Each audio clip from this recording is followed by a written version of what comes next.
valeur symbolique derrière le pèlerinage qui fait que on part d'un endroit, on va à un autre. On part de Saint-Sulpice, on va à Notre-Dame de la Verrière et on marche, on peine, on fatigue.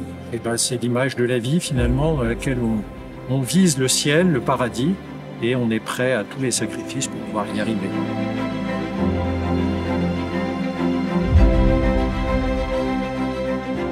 Ces différentes façons de pèleriner nous permettent de toucher des pèlerins de la France entière, des gens qui découvrent le pèlerinage, qui découvrent la religion catholique, qui découvrent la tradition, puisque la tradition est un des 3 piliers de notre âme de chrétienté.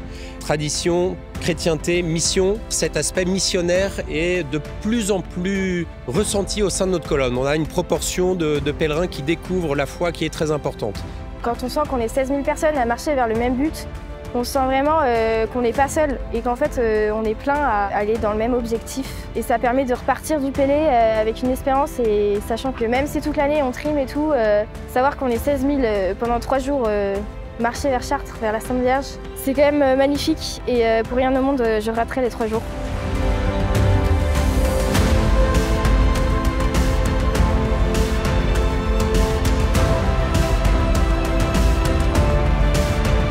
Cette jeunesse a soif que Dieu soit manifesté et la liturgie traditionnelle exprime de manière claire, précise, cette élévation vers Dieu, cette présence de Dieu parmi les hommes, une sorte d'irruption.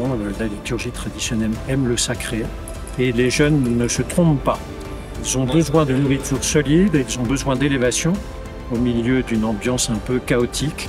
Nous avons besoin d'être élevés pour pouvoir mieux juger, mieux voir, mieux avancer.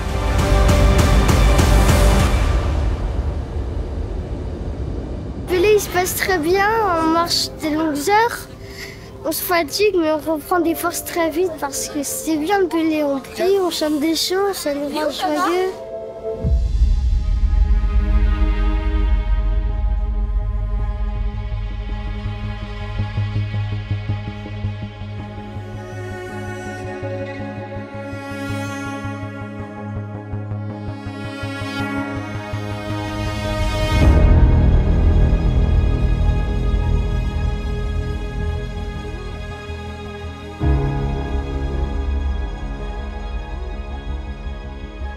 Un pèlerinage aussi massif pourrait donner l'impression d'une manifestation, comme si on avait des revendications, notamment sur la question de la messe traditionnelle. Alors non, c'est un pèlerinage, c'est une démarche de prière, une démarche de foi avec une réelle dynamique, beaucoup de jeunesse, donc ça nous enthousiasme beaucoup. On n'a rien à revendiquer sinon notre attachement au Christ. Néanmoins, il faut le dire, évidemment, c'est cet effet massif du pèlerinage avec des inscriptions qui ont été refusées, une colonne de 16 000 pèlerins. Hier, il y a eu plus de 11 000 communions distribuées à l'occasion de la messe de la Pentecôte.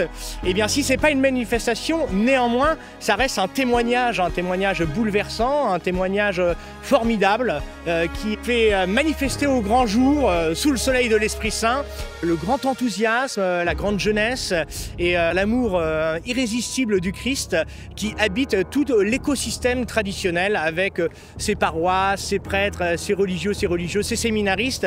Évidemment, toute cette jeunesse qui est là et qui recherche une foi, j'allais dire, authentique, enracinée dans la grande tradition de l'Église. Et je crois que ça, c'est tout à fait encourageant et engageant pour tous ceux qui veulent servir l'évangile du Christ en France, fille aînée de l'Église, et dans tout l'univers.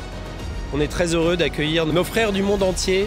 Et encore une fois, là aussi, on voit l'attractivité de ce pèlerinage, l'attractivité de la tradition avec un grand T, la tradition liturgique, mais aussi doctrinale, catéchétique, qui, bien entendu, s'enracine dans l'attachement à l'Église catholique. Quand on voit tous ces jeunes, on voit qu'ils viennent chercher dans la messe traditionnelle, dans la doctrine traditionnelle de l'Église, quelque chose que le monde ne leur donne pas et dont ils ont besoin. S'ils sont attachés à cette messe traditionnelle qui vient du fond des âges, eh bien c'est parce qu'ils sont attachés à ce qui nous est transmis, ils veulent avoir des racines et ils veulent surtout être fiers et heureux de dire qu'ils sont catholiques, de le montrer au monde entier. Quand ils marchent dans les rues, dans les villages, eh bien ils sont fiers de montrer leur foi catholique parce qu'ils sont persuadés que c'est cette foi qui transforme le monde. Et ils veulent transformer le monde avec cette foi en Dieu, dans le Saint-Esprit, et ils veulent réaliser cette mission comme les apôtres au jour de la Pentecôte. La messe latine tridentine de l'Église catholique, la messe de nos saints, la messe de nos familles, de nos maîtres, et pour beaucoup d'entre nous, la messe de notre conversion, ne correspondraient donc pas à la nouvelle théologie. Toutes les demandes pressantes que Notre-Dame de Chrétienté supporte ne sont que le reflet de ce que vous subissez dans de nombreux diocèses, particulièrement en France où les besoins spirituels des familles sont souvent ignorés. Nous ne normaliserons pas demain notre pèlerinage, nous resterons fidèles à ce que nous sommes, un pèlerinage traditionnel de chrétienté, une œuvre de fidélité et de résistance, dans une église plongée dans une crise qui est d'abord doctrinale, qu'elle doit admettre et regarder en face.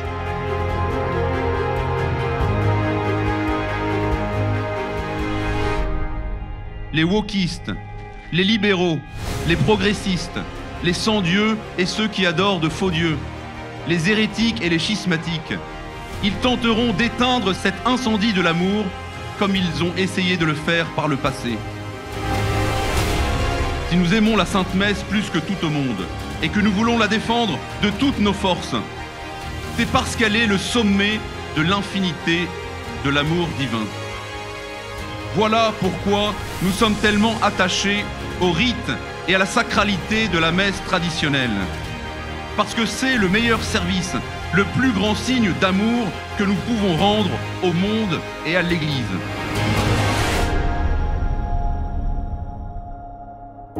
Seigneur, voici 2000 ans, vous avez accepté de monter sur la croix, ressusciter et demeurer à jamais avec nous.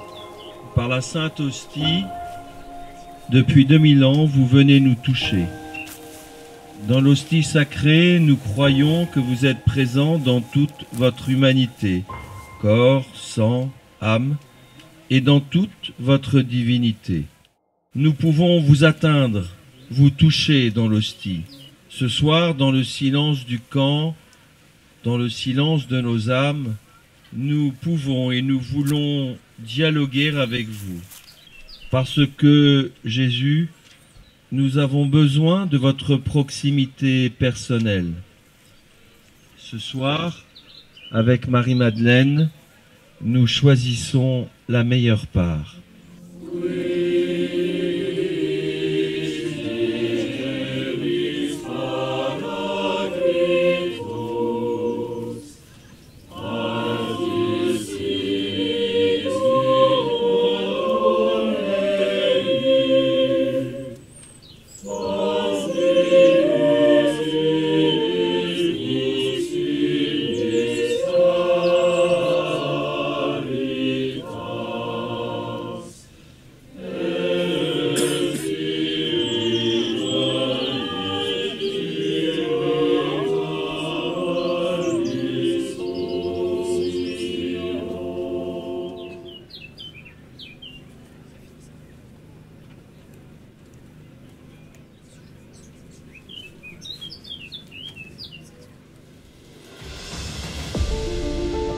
Amis pèlerins, bonjour!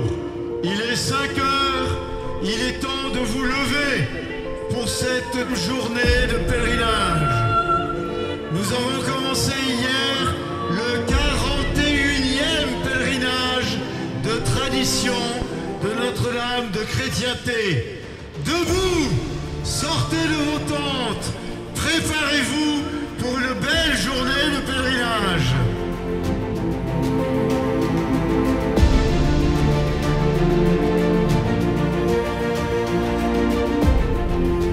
C'est une année vraiment formidable, 16 000 pèlerins. Ça s'explique par plusieurs choses. Je pense que déjà, voilà, les jeunes viennent chercher une nourriture spirituelle et intellectuelle. Et ça, le pèlerinage est vraiment en mesure, je pense, de leur donner. La messe, c'est l'endroit où on rencontre Jésus. De toute façon, de manière très simple, c'est l'endroit où on peut le voir avec ses yeux à travers l'hostie, c'est l'endroit où on peut le manger. Donc si jamais votre âme est éprise de l'évangile du Christ, de Dieu, c'est à la messe que ça se passe, quoi. C'est là où vous vous unissez à lui. Donc allez-y, allez-y, allez-y, allez-y. Et si par malheur, la lumière de la foi catholique s'amenuise ou qu'elle pâlit, c'est le monde entier qui sombre dans l'obscurité et le chaos. Il est donc de votre responsabilité de rester fidèle, quoi qu'il en coûte, à cette clarté resplendissante de la vérité divine. Ne laissez aucune compromission, aucun aveuglement, aucune séduction diminuer cet éclat que vous portez par votre foi et dont le monde a tant besoin. Le feu de la vérité ne laisse place à aucun compromis.